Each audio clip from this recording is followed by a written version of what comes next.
So hello people, how are you.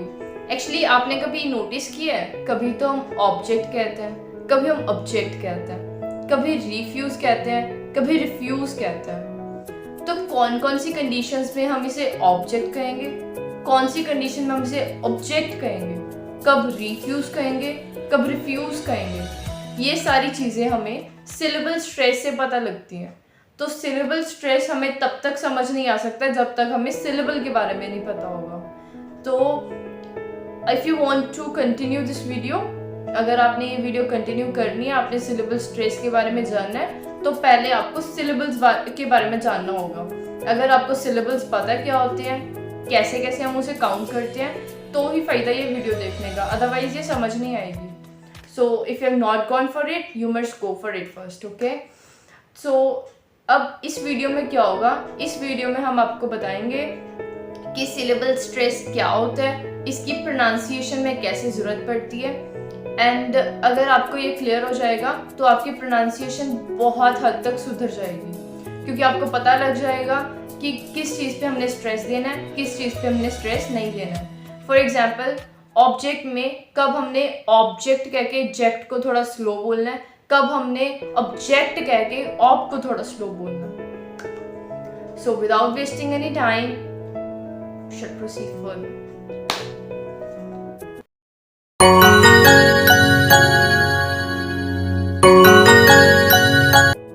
First rule means rule number 1. It tells us that if a noun consists of 2 syllables,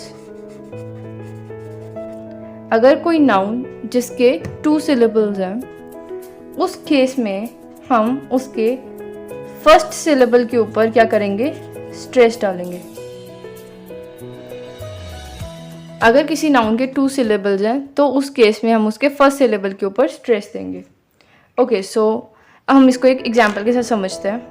for example, आई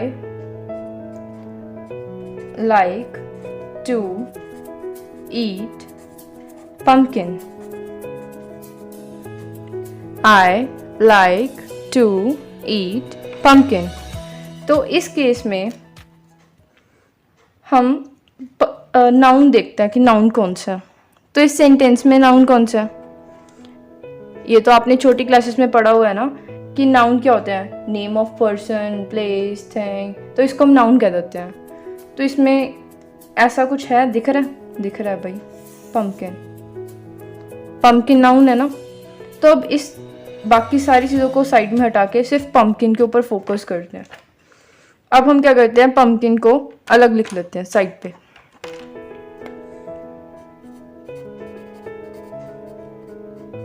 अब देखो pumpkin के अंदर कितने syllables हैं,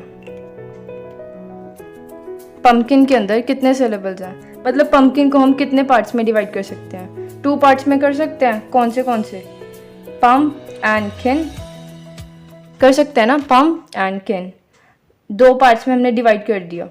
देखो अब हमने कौन सी कंडीशंस चाहिए थी हमें इस रूल के लिए। इस रूल के लिए हमें फर्स्ट कंडीशन चाहिए थी कि ये नाउन हो, ये क्लियर हो गया कि यहाँ से ये नाउन है।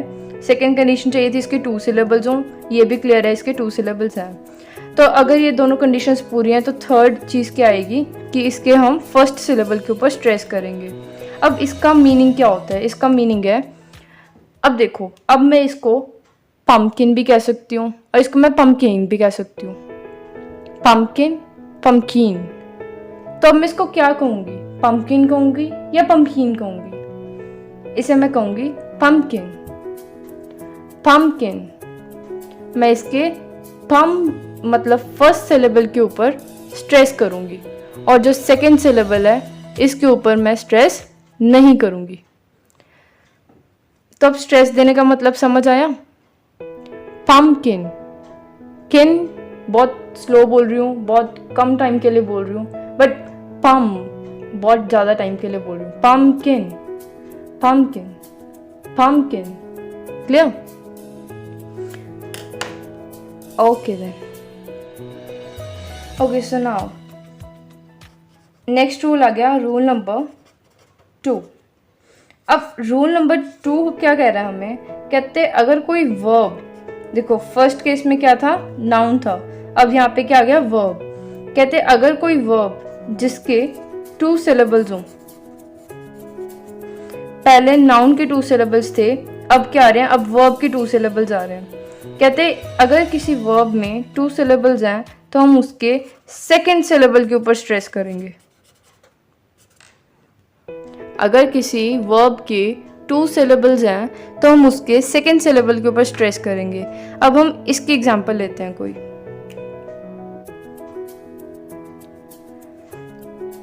अब इसकी एग्जांपल क्या होगी, इसकी एग्जांपल होगी please transfer your data in pen drive. देखो अगर हम ये सेंटेंस ले रहे हैं तो इस सेंटेंस में वर्ब कौन सा है, वर्ब कौन सा है, वर्ब क्या होते हैं, वर्ब होते हैं एक्शन वर्ड्स, मतलब जिन वर्ड्स के द्वारा हमें पता लगता है कि क्या एक्शन हो रहा है। तो इसमें वर्ब कौन सा है, बहुत अच्छे से क्लियर है, इसमें वर्ब कौन सा है, ट्रांसफर, ट्रांसफर वर्ब है ना। तो अब हम बाकी सारा अलग करके ट्रांसफर के ऊपर ध्यान देते हैं थोड़ा। कहते हैं अब अगर हम ट्रांसफर को देखें, ट्रांसफर के अंदर कितने सिलेबल्स हैं, मतलब ट्रांसफर वर्ड को हम कितने पार्ट्स में डिवाइड कर सकते हैं, इसको भी हम 2 पार्ट्स में डिवाइड कर सकते हैं, ट्रांस एंड फॉर कर सकते हैं ना, ट्रांस एंड फॉर। ये देखो फर्स्ट कंडीशन थी ये वर्ब हो, है ये वर्ब, सेकेंड कंडीशन थी 2 सिलेबल्स हो, 2 सिलेबल्स हैं। तो अगर ये दोनों कंडीशंस पूरी हो रही हैं तो हम इस पे कौन सा रूल अप्लाई करेंगे कि इसके सेकेंड सिलेबल के ऊपर स्ट्रेस देंगे। मतलब अब हम इसे ट्रांसफर नहीं कहेंगे, इसे हम कहेंगे ट्रांसफर, ट्रांसफर। मतलब ट्रांस वर्ड को हम बिल्कुल बिल्कुल कम टाइम के लिए बोलेंगे, बिल्कुल कम टाइम के लिए हम कहेंगे ट्रांस, ट्रांस, ट्रांस नहीं कहेंगे, अब हम कहेंगे ट्रांस, ट्रांसफर, ट्रांसफर नहीं कहेंगे, ट्रांसफर। मतलब समझ आ रहा है, ट्रांस को थोड़ा थोड़ा कम टाइम के लिए और फर को बहुत लंबे टाइम के लिए, transfer.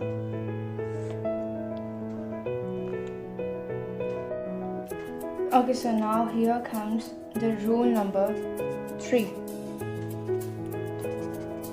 Rule number 3. So rule number 3 क्या कह रहा है, कहता अगर 4 और more than 4 syllables हो, कहते अगर किसी केस में 4 या 4 से ज़्यादा syllables हों तो उस केस में स्ट्रेस कहाँ आएगा। कहते हैं अगर 4 या 4 से ज़्यादा सिलेबल्स हो ना तो उस केस में स्ट्रेस आता है, ना ही तो आता है स्टार्टिंग में, ना ही आता है एंडिंग में, कहीं बीच में आता है, ना ही आता स्टार्टिंग में, ना ही आता एंडिंग में, कहीं बीच में आता है। फॉर एग्जाम्पल हम इसकी एग्जाम्पल लेते हैं, पहले लेते हैं कोई 4 सिलेबल्स की एग्जाम्पल, फिर लेंगे 5 सिलेबल्स की एग्जाम्पल। 4 सिलेबल वाले की एग्जाम्पल लेते हैं, फॉर एग्जाम्पल एग्जीक्यूशन, एग्जीक्यूशन। अब एग्जीक्यूशन में 4 सिलेबल्स हैं, ये तो पता ही होगा कैसे है ना, ए ई उ ओ, है ना। एग्जीक्यूशन में 4 सिलेबल्स है ना, ए ई उ ओ। सो अब एग्जीक्यूशन को हम एग्जीक्यूशन क्यों कहते हैं, ना तो हम इसको एग्जीक्यूशन कहेंगे, ना हम इसको एग्जीक्यूशन कहेंगे, एग्जीक्यूशन, हम इसको कहेंगे एग्जीक्यूशन, एग्जीक्यूशन। मतलब सेंटर में, ना तो हम इधर स्ट्रेस देंगे ना हम इधर स्ट्रेस देंगे, सेंटर में स्ट्रेस देंगे, एग्जीक्यूशन, एग्जीक्यूशन, एग्जीक्यूशन, एग्जीक्यूशन। देखो eggs, eggs, execution, execution. Clear. अब 5 सिलेबल्स की एग्जांपल, 5 syllables वाले की एग्जांपल है, फॉर एग्जांपल पेनिट्रेलिया। पेनिट्रेलिया, पेनिट्रेलिया क्या होता है?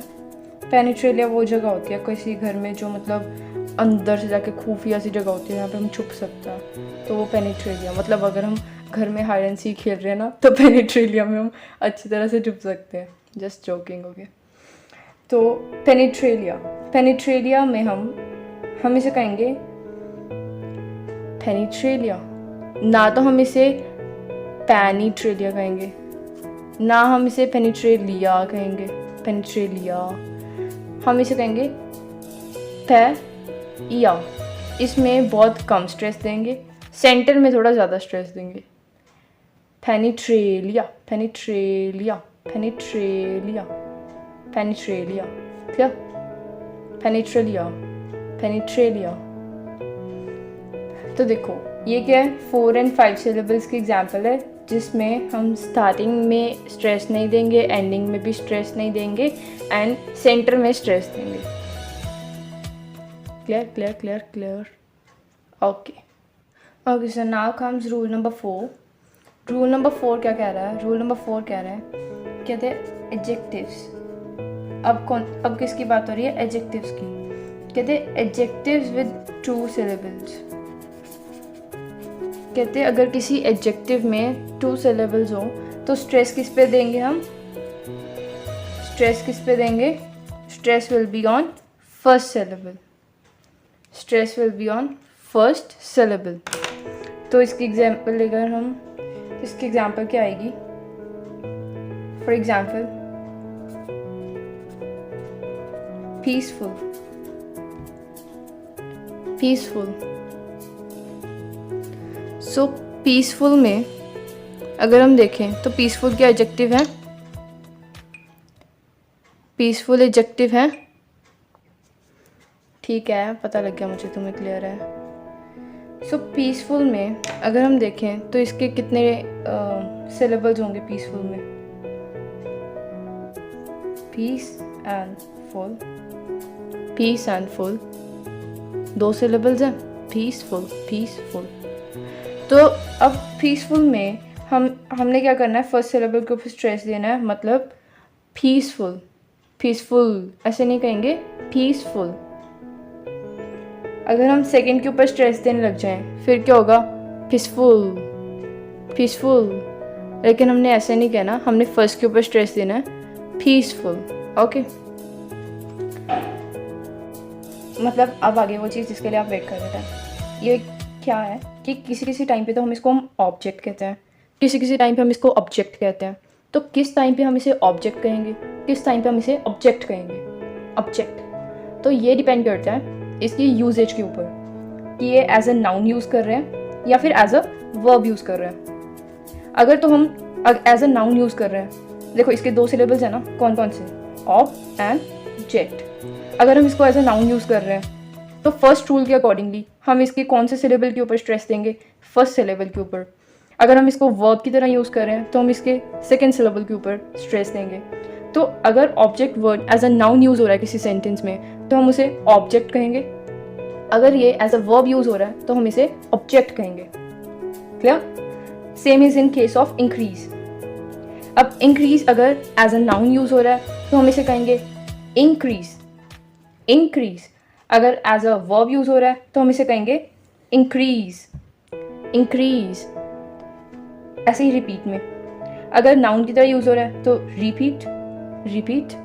एज अ वर्ब यूज़ हो रहा है तो रिपीट, रिपीट, रिपीट, ओके। अगर एज अ नाउन यूज़ हो रहा है तो refund, as a verb use हो रहा है तो रिफंड, रिफंड। क्लियर?